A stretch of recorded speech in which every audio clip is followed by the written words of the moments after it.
In the mid-14th century, a silent killer swept across Europe. Known as the Black Death, this plague claimed tens of millions of lives and left scars that endured for centuries. Few events in history rival its destructive power. The Black Death was not only a biological catastrophe, it was a turning point in medicine, society, and culture. The story begins in Asia, likely in the steppes of Mongolia. The bacterium Yersinia pestis, carried by fleas on black rats, became an unseen passenger across continents. With the Mongol Empire's expansion and the bustling trade of the Silk Road, the disease traveled westward. When Mongol armies besieged the Crimean port of Kaffa in 1346, chroniclers wrote that they catapulted infected corpses over the city walls. From there, merchants fleeing the siege carried the plague aboard ships into the Mediterranean. One chronicler noted, "And as the dead bodies were thrown over the walls, all who came in contact with them fell sick, and the people of the city died in great numbers." In 1347, the plague reached Sicily. Sailors in Messina fell ill with blackened swellings, fever, and vomiting. Panic spread as entire households were wiped out overnight. By 1348, Italy, France, England, and the German states were already under siege by the plague.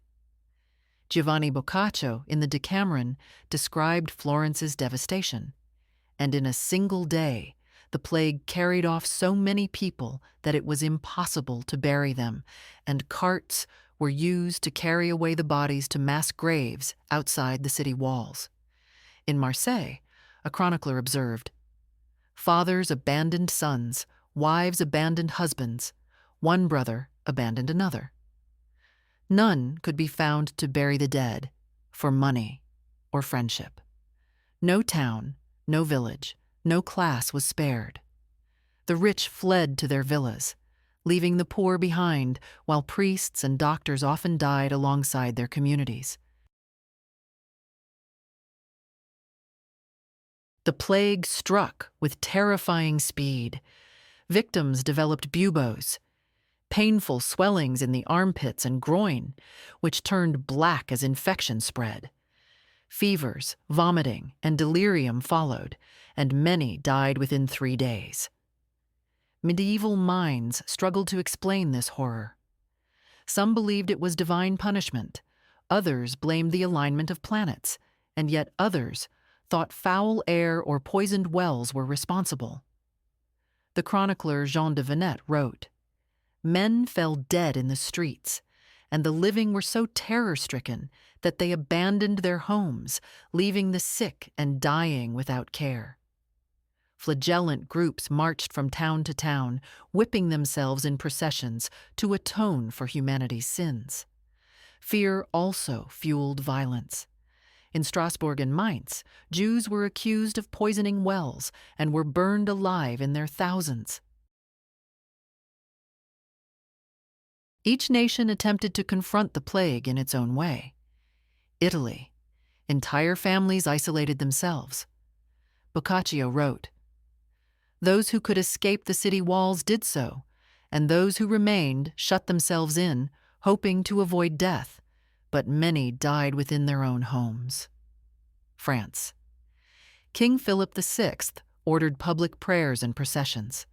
Chroniclers noted that even the clergy, targeted by the plague, could offer little help. Bishops and priests fell in enormous numbers, leaving churches silent. England. Quarantine laws were introduced. Arriving ships had to wait, sometimes for weeks, before disembarking. London opened vast plague pits, mass graves into which thousands were lowered each week. Germany. In some regions, Jews were blamed for poisoning wells, leading to pogroms. Yet some cities, recognizing the injustice, issued charters to protect Jewish communities. Ottoman Empire. In the Ottoman Empire, The plague reached Anatolia during the early years of the rising state. Cities and towns tried to respond through religious and charitable institutions, like vakuf hospitals, which provided care for the sick. But an unexpected factor helped limit the spread: street cats. Unlike many European cities where cats were feared or associated with superstition and often killed, the streets of Ottoman towns teemed with these agile hunters. They preyed on rats, the main carriers of plague-carrying fleas, quietly helping to control the rodent population. Chroniclers noted that this natural presence of cats contributed to slowing the plague's devastation in Ottoman territories. The Black Death reshaped Europe. With so many dead, labor shortages gave peasants unprecedented power. Wages rose, and feudal obligations weakened. King Edward III of England complained. Laborers refuse to work for the usual wages, and the laws we enact to compel them are ineffectual. In Florence, merchants lamented the collapse of trade. In Paris, universities fell silent. In the countryside, abandoned fields reverted to wilderness. In many places, whole villages disappeared, leaving only ruins behind. Towns emptied, farmlands went untended, and entire communities vanished. Yet society gradually adapted. Economies shifted, hierarchies broke down, and survivors began to rebuild in a transformed world. The plague left its mark in art and literature. Images of skeletons, danse macabre, and grim allegories of death filled churches and manuscripts. Paintings and murals depicted peasants and kings alike dancing with skeletons, symbolizing the equality of death. Petrarch, observing the impact in Italy, wrote, "I turned my eyes to the sorrowful streets, and I saw the devastation. Families extinguished, cities silent, death triumphant over life." Yet from devastation came change. The shattering of old systems and beliefs opened the way for innovation. Physicians began recording observations more carefully, challenging old theories. Universities, once bound by tradition, slowly shifted toward inquiry and experiment. The Black Death, while tragic, prepared Europe for the Renaissance. The plague did not vanish after 1350. Outbreaks returned in waves. In London in 1665, in Vienna in 1679, and in Marseille in 1720.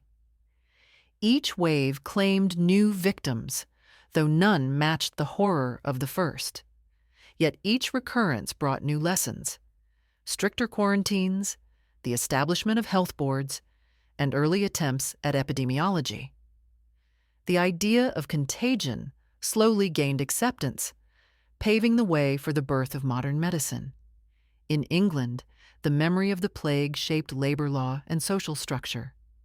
In Italy, it changed urban planning, with cities widening streets and opening squares to improve air circulation. In the Ottoman Empire, vakuf foundations continued to provide aid, embedding charitable healthcare into urban life. The Black Death was more than a plague. It was a force that shook the foundations of society, changed the relationship between rulers and the ruled, and carved deep marks in human memory. As Jean de Venette reflected, "Truly, never has the world seen such misery and terror, yet life endures, and we continue despite all." The Black Death claimed millions, but it also transformed the world, proving that even in darkness, humanity can adapt, survive, and build anew. History is written in both suffering and resilience. The Black Death reminds us how fragile human life can be, and how history continues to shape the present. If you found this story fascinating, don't forget to like this video, share it with others, and subscribe to the channel for more journeys into the past. Until next time, stay curious.